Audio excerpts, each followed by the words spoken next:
Culiacan, Sinaloa in the early 1900s was not infamous for being the home of the most dangerous cartel members in recent history. Culiacan was known for something else. In the green pastures and plains lurked a different type of evil, a green evil. Translated to Spanish is Malverde, and this is his story.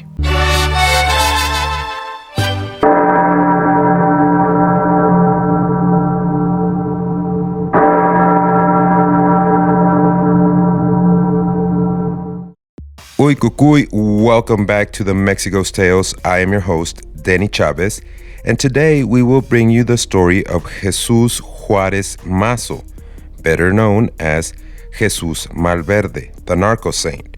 He is also known as the Noble Bandit. His legend claims that he was a Robin Hood of sorts that would steal from the rich and give to the poor. This came as a request from a couple of our subscribers, Achotl, I hope I'm not butchering that, and Michael Cook, as a follow-up from our Santa Muerte episode. Thank you for leaving your suggestions. We do have a couple of requests from other subscribers, and we will get to them sooner rather than later. There are some scripts that have already been written, and we want to get those out to you first. If you are new to the channel, all we talk about here is ghost stories, urban legends, true crime, conspiracy theories, and more, hailing from Mexico. If this is something that piques your interest, please subscribe to the channel, leave a like, also leave your suggestions. Again, I promise I have at least 4 or 5 requests that I need to get to and will be coming up on future episodes. Malverde, the same as Santa Muerte, is not recognized by the Catholic Church. One thing I do want to mention is I do not condone nor agree with any narco activity. They do their thing, and that is up to the authorities to stop the illegal drug trade on both parts of the border. Actually, around the world. That's how much the cartels have gained power. I do feel that it is important to state that my intention is not to glorify these activities, as they do not represent me in any way, shape, or form, or the identity of Mexicans. With that being said, we are going to focus on the legend of Malverde. We will go through his origins, clarify his existence, and the tradition that is followed by its devotees. Jesús Juárez Mazo, better known as Jesús Malverde, was born in Sinaloa. According to the legend, he was born the 24th of December of 1817. At a young age, after trying different types of jobs like railroad worker, tailor, and carpenter, Jesus lived in poverty since his parents died when he was a kid. So he decided he would make ends meet in a different way, by identifying rich people in the state and robbing them. He was well versed in the art of stealing. The way he would rob his victims was by hiding in the bushes, from where he would emerge and stick up the unsuspecting people, and would never be seen or heard from again until his next venture would take place. The reason why he was so successful was due to the fact that he would share whatever he would obtain from his muggings with the less fortunate people, gaining somewhat of a Robin Hood aura where people would protect him from the authorities. His days as the Noble Bandit would end on May 3rd of 1909. Here's where the legend gets changed constantly. One version claims that Jesús Malverde suffered a bullet wound and asked his compadre to turn him in and cash in the reward that the government had placed on his capture so he could give it to the poor and his legacy would carry on. Another story claims that he was actually betrayed by his compadre and he was given up in order to obtain the reward. The most accepted is that he was actually captured by authorities right before another robbery. Jesús Malverde suffered a public hanging in the town square. This would serve as a warning for anyone that wanted to follow in his footsteps. On top of that, the order was given forbidding anyone to give him a proper burial.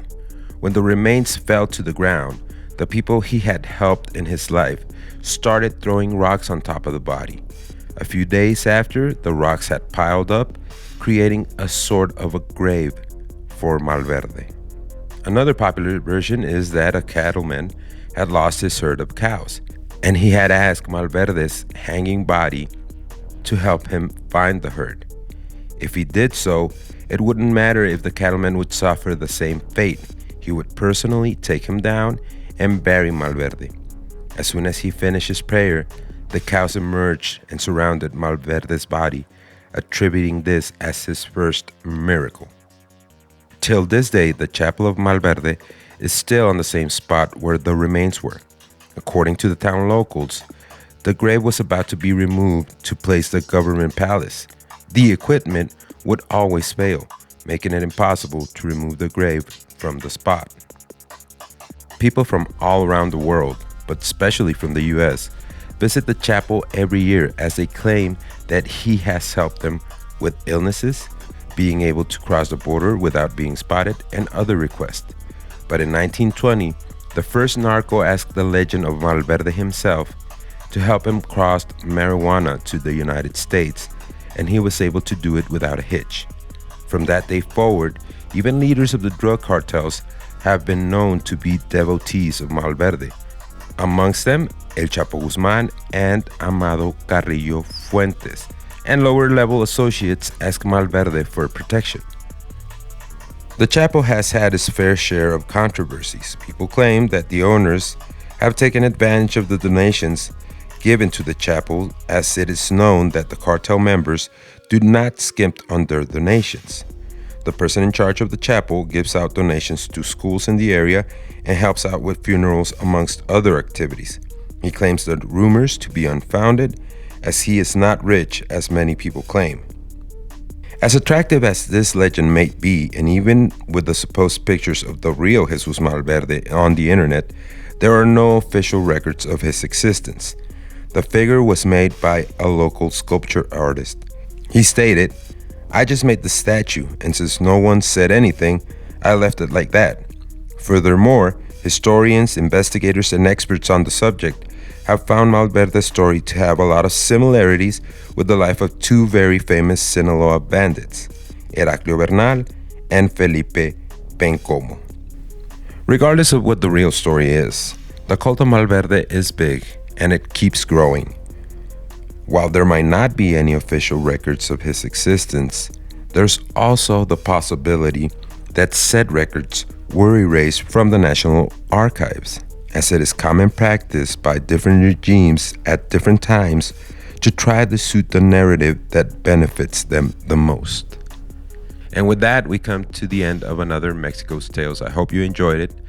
Please subscribe to the channel, leave a like, share the video if you did so, and also don't forget to follow us on Facebook, Instagram, and TikTok as The Mexighost. And we will see you on the next one, where we will explore another part of Mexico's other history.